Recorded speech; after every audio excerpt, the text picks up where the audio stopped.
Hey folks, it's Michael Collins with EnviroReporter.com on September 12th, 2011, and look, we're here at Bryce Canyon at the lodge, and we're going to test some rain that just fell in intermittent rain. And here's a cloth that we took the get back a little glaze, and we're going to see if the rain is radioactive.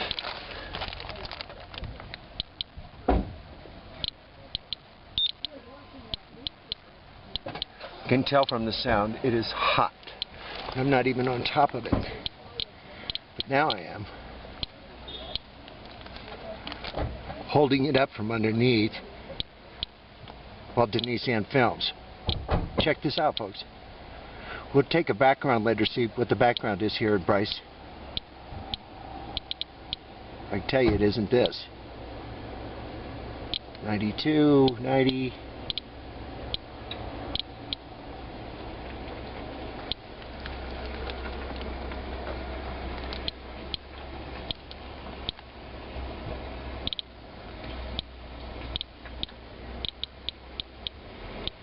Whoa, whoa, whoa. Wanna wait?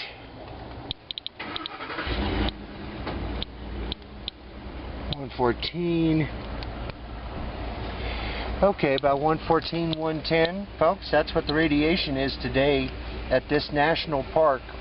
It's probably maybe 50 counts per minute around there for background, so it's over double background in Bryce Canyon National Park, September 12th, 2011 with EnviroReporter.com.